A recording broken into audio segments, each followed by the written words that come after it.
Hi, it's a nice beautiful morning here. Thought I'd get up really early today and try and start liming the grass. Have a look around, you can see a lot of moss here in the dog's pen and in the backyard. And I bought some lime. I also bought this pH tester, Rapid Test mini soil pH tester for around $15. I thought I'd just give it a try, see what it says. On the back it gives some measurements depending on what the pH is.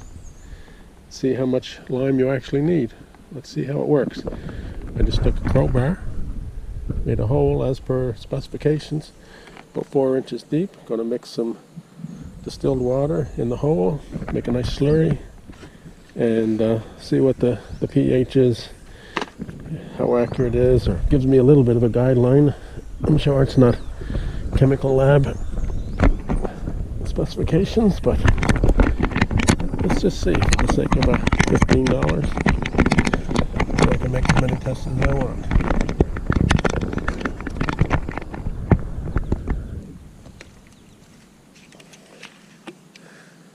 Says to mix in some water, make it to a nice mud consistency.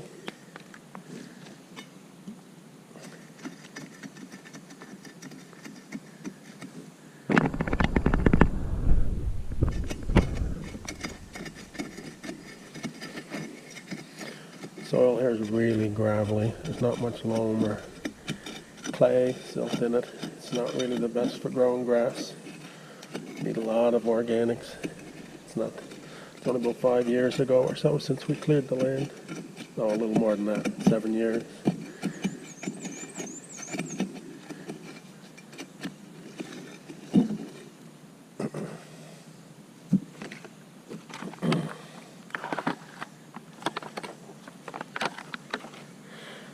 The meter is just a little gauge on the top and the probe, and they give you this little pad, tell you to clean off the probe, the silver part. Place the probe in the hole, down about 3 or 4 inches, holding it vertically. Leave it sit there for about a minute. You're actually supposed to twist it around in the soil. I guess that's to give better contact.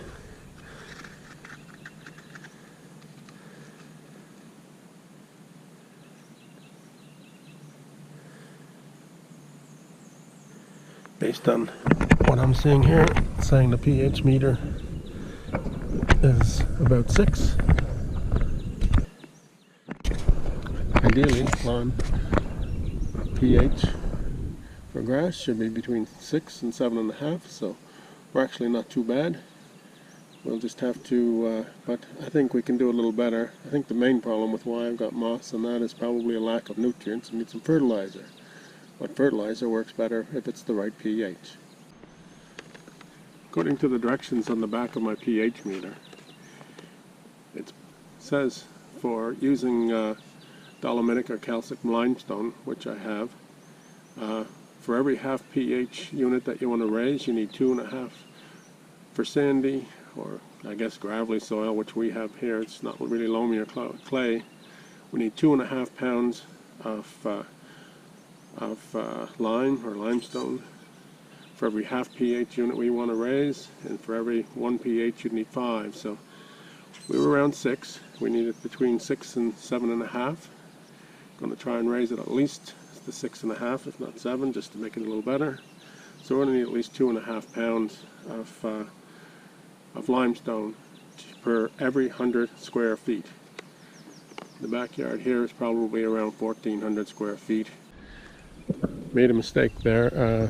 Forgot that there's another part of the backyard goes around the side of the house here. So rather than 1,400 square feet, I've got, say, approximately 1,700 square feet.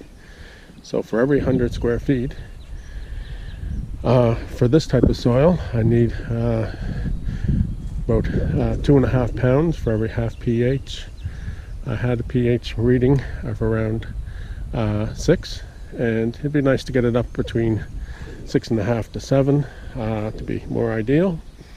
And the that would mean I'd need, say, between 2.5 and 5 pounds of lime for every 100 square feet.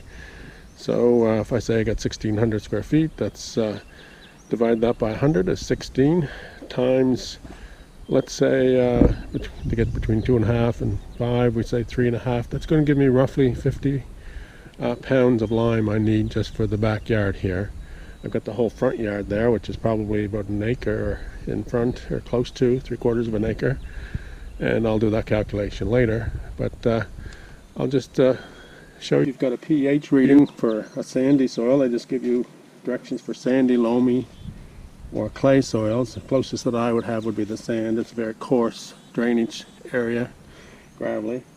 And I've got a pH of 6, so it says between 6 and 6.4. I need 10 kilograms or 25 pounds of lime for every 1,000 square feet, which would be about the same as what I'm saying now, maybe a little bit more. It would say about 1.5 bags, but it's pretty close to what I said before. If you've never used a broadcast spreader before, it's pretty simple. It's just push it forward. If you can see inside here, there's a little thing with 2 little levers on it here. They turn around when they push the wheels, and there's a little door that opens when you press the handle attached to a cable, and depending on what the setting is, how far that door opens, and that goes out the bottom, goes on this part on the bottom that spins around again with the wheels that I mentioned, and it just throws it out. Let's fill up the bucket and see how it works.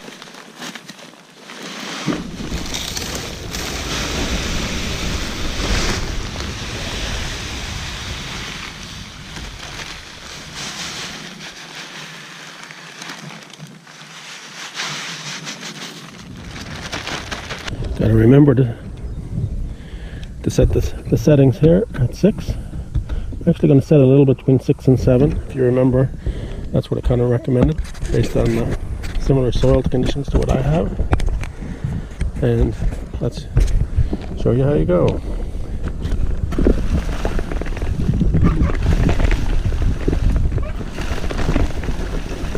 Just a matter of following the track system, looking for how far the lime is being spread out. The point that you should remember is not every plant is likes the same pH. You have pine trees and spruce trees and rhododendrons, potatoes, certain things like that. They like an acid soil, they don't want to be too sweet. So when you're spreading lime, you may want to just give them a little berth. Definitely do not put lime on potatoes. And rhododendron like acidy soil, similar to your conifers like spruce and pine and whatnot. So just a point to remember. After you've added your lime, waited a couple weeks, added some fertilizer as per the application there, then you think you can sit back and relax? No, your grass is going to start growing, so prepare to start mowing. Hey, hopefully you liked this video, and if so, please subscribe. I will have more. I have topics on woodworking and many do-it-yourself projects around the home and the yard. This is the Oslin channel. Take care. Bye.